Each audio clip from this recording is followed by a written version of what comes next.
पूर्व राजा ज्ञानेन्द्र शाहले संविधानको ऐतिहासिक निर्णयपछि भएको सम्झौताको उल्लङ्घन गर्नुभएको छ। नियमावलीको होइन, यहाँ संविधान उल्लङ्घन गर्ने व्यवस्था मास्ने कुरासँग म प्रश्न उठाइरहेको छु। मान्य सदस्यहरू आसन ग्रहण गर्नुहोस् र प्रधानमन्त्रीलाई समय दिएको छ। सबैले यस देशमा सबैले संविधान मान्नुपर्छ, व्यवस्था मान्नुपर्छ।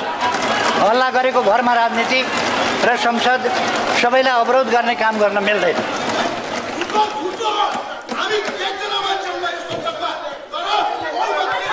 हाल राष्ट्रिय सभाका माननीय सदस्य एवं तत्कालीन गृहमन्त्री श्री कृष्ण प्रसाद सिटौलाले सरकारको तर्फबाट संवाद व्यवस्थापन गर्नुभएको थियो। आपराधिक घटनामा संलग्न कसैले पनि उन्मुक्ति पाउनुहुन्न। यसमा पूर्व राजा शाहले पनि उन्मुक्ति पाउनुहुन्न। फेरि राजा बन्छु, व्यवस्था मास्छु भन्नेले यी सबै श्रृङ्खलाबद्ध घटनामा आफ्नो धारणा सार्वजनिक गर्नु पर्दैन। मानिसलाई मर्नलाई दुरुत्साहन गर्ने जनकमान्डर, इतिहासले कुनामा फ्याँकेका व्यक्ति, अभियानका संयोजक, धनजनको क्षति र लुटपाट, शासक बन्ने मनसुबा प्रधानमन्त्रीले आफ्नो कुरा राखिरहनु भएको छ। चुपचाप यहाँको सहमति असहमति त्यसलाई पछि यी सबै घटनाको मूल जिम्मेवार लिएर यहाँले राख्न सक्नुहुनेछ। त्यसैले गर्दा अहिले मान्य सदस्यहरू आसन ग्रहण गरेर केही दिन यता प्रधानमन्त्रीलाई दिएको समयमा यहाँहरूले सुन्नुपर्छ। केही दिन यता संसद अवरुद्ध छ। सुशासन र त्यस मान्य सदस्यहरू कम्प्रोमाइज भएका विषयमा प्रश्न उठ्नु स्वाभाविक छ। सरकारका समय पाएपछि यहाँले बोल्न सक्नुहुन्छ। त्यसकारणले मैले यहाँलाई अहिले समय दिएको छैन, आसन ग्रहण गरेर बस्नुहोस्। सम्मानित सदन हो, तर अहिले विषय सामान्य छ। एकजना कर्मचारीको विषयमा प्रश्न उठेको छ, सदन अवरुद्ध छ, महत्त्वपूर्ण संसदीय कार्यमा बाधा पुगेको छ। राष्ट्र सेवक कर्मचारीको गुण दोष टिप्पणी गर्ने स्थल चाहिँ यहाँ हो भन्ने मलाई लाग्दैन। त्यसको प्रक्रिया छ।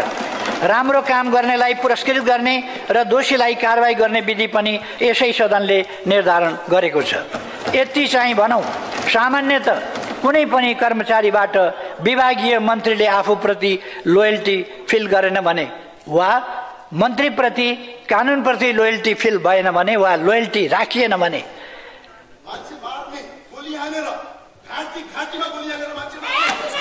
मान्य सदस्य यहाँलाई समय दिएको छैन, त्यस कारणले यहाँ नबोल्नु होला। मान्य सदस्यहरू आसन गर्नुहोस्। यहाँबाट अनुमति लिएर मात्रै बोल्नको लागि म मान्य सदस्यहरूलाई विशेष निर्देशन गर्दछु। अनुमति नपाइकन तल मान्यहरू कोही पनि नबोल्नुहोस्। अनुमति पाएको प्रधानमन्त्रीले अनुमति पाएको छ, उहाँको भनाइ सुन्नुहोस्। परीक्षण पनि होला, हुने ठाउँमै होला। त्यो पनि त्यस्तो अवस्थामा सरुवा गर्ने, जगेडामा राख्ने, स्पष्टीकरण माग्ने, नसिहत चेतावनी दिने वा पदमुक्त गर्ने सम्मका काम गरिन्छ। यो अहिलेको सरकारले मात्रै होइन, जहिलेको सरकारले पनि गर्छ। अहिले पनि भएको छ, जहिले पनि भएको छ। चित्त नबुझ्ने पक्षले कानुनी उपचारको हक राख्छ, त्यो पनि हुने गरेको छ, भइरहेको छ। अहिले यस विषय सम्मानित अदालतमा विचाराधीन छ। यसमा थप चर्चा परिचर्चा गर्न विधिसम्मत हुन्न भन्ने यस सम्मानित सदनलाई जानकारी नै छ।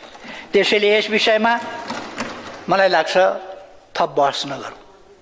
अहिलेको परिस्थितिमा ससाना विषयहरूमा ठुलो बहस विवाद चलाउने परिस्थिति पनि होइन, अवस्था पनि छैन।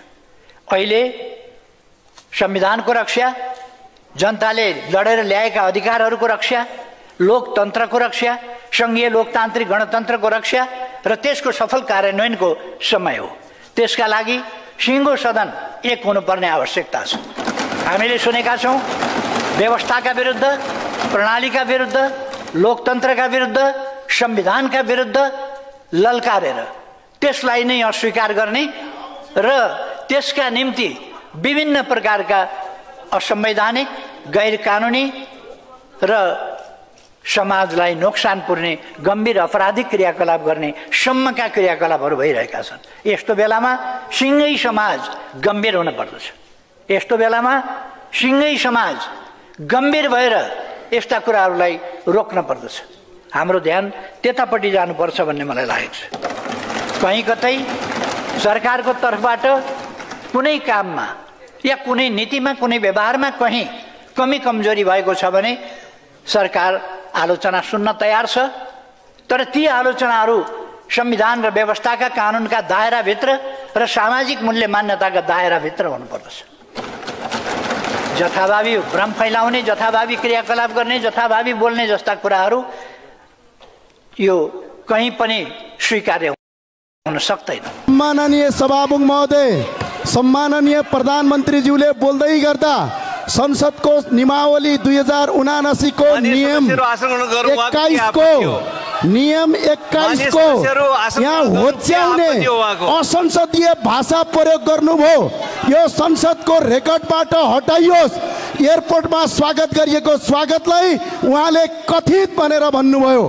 यहाँ अहिले नियमावली अहिले पनि पढेर हेर्नुपर्न पाइन्छ। संसदको नियमावलीको नियम 26 अर्को नियम 21 को उपनियम घमा कसैलाई अपमानित गर्ने शब्द, कसैलाई घोज्ने शब्द, कसैलाई तपाईको होच्याउने शब्द सम्माननीय सभामुखज्यू, सम्माननीय प्रधानमन्त्रीले रोस्टमबाट 25 गतेको स्वागतलाई कथित भनेर बोल्नु भएको हुँदा यो संसदको रेकर्डबाट हटाइयोस्। यो म माग गर्न चाहन्छु यहाँबाट तपाईहरुको साथका साथ।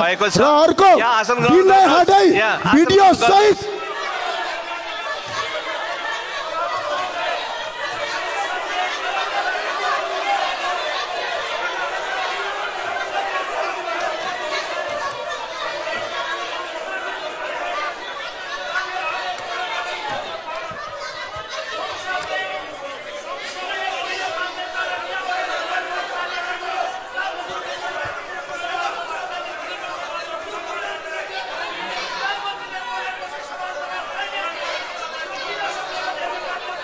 माननीय सदस्यहरू, यहाँहरू आसन ग्रहण गर्नुहोस्। माननीय सदस्यहरूले नियम आपत्ति गर्नुभएको हो। नियम आपत्तिलाई कसरी लिने भन्ने कुरा हाम्रो विषय हो। उहाँहरूले भनेको नियम आपत्ति तथाकथित भनियो भन्नेमा रहेको थियो। त्यसले गर्दाखेरि ध्यान आकर्षित भएको कुरा मैले भनिसकेको छु। अब हाम्रो नियमित कारबाही अगाडि बढ्छ। माननीय सदस्यहरू आसन ग्रहण गर्नुहोस्।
माननीय सदस्यहरू, ज्ञानेन्द्रबहादुर साईले नियम आपत्ति गरेर उठ्नुभयो। त्यो नियम आपत्ति उहाँको सुनियो। अब माननीय सदस्यहरू, उहाँको नियम आपत्ति के थियो भन्ने कुरा यहाँहरूले पनि सुन्नु भएको छ। नियम आपत्ति सुनियो। अब माननीय सदस्यहरूले यताबाट वाद प्रतिवादमा जाने होइन। के नियम आपत्ति छ, म माननीय सदस्य महेश बर्तौलालाई के नियम आपत्ति हो त्यो राख्न समय दिन्छु। संक्षिप्तमा के भन्नु खोज्नु भएको राख्नुहोस्। समयका लागि धेरै धन्यवाद छ सम्मान्यज्यू। सम्मान्य सभामुख महोदय, यो बैठक विगत 4 दिनदेखि अवरुद्ध छ। सम्मान्य प्रधानमन्त्रीज्यूले सम्मान्य सभामुख महोदयको हिजै यो विषयमा यो महत्त्वपूर्ण हाउसमा जानकारी यो विषय गराइसक्नु भएको छ। त्यस बमोजिम बिमस्टेकको विषय लगायतका सन्दर्भ र हाउसमा लगातार उठेका विषयवस्तुका आधारबाट सम्मान्य प्रधानमन्त्रीज्यूले संसदको रोस्टमबाट सिङ्गो हाउस मार्फत विद्यमान आजका कयौं परिस्थितिका बारेमा पनि सिङ्गो देशलाई जानकारी गराउँदै हुनुहुन्थ्यो। यो हाउस सभामुखको अनुमति मार्फत यी कुरा हुँदै थियो। तर यो हाउसमा लगातार यो व्यवस्थाका विरुद्धमा, यो संविधानका विरुद्धमा र यो संसदले बनाएको नियमावलीको विरुद्धमा उभिएर विभिन्न प्रकारका गतिविधिहरू योभन्दा अगाडि पनि भइरहेका थिए। तर आजको बैठकमा सम्माननीय प्रधानमन्त्रीज्यूले बोल्दै गर्दा पनि बोल्ने कामलाई अवरोध तुल्याउने गरी प्रतिपक्षको साइडबाट केही सांसदहरूबाट अवरोध सिर्जना गर्ने काम भयो। त्यो अवरोध थियो, यो संविधानको विरुद्धमा गरिएको क्रियाकलाप थियो, संसदको नियमावलीको विरुद्धमा।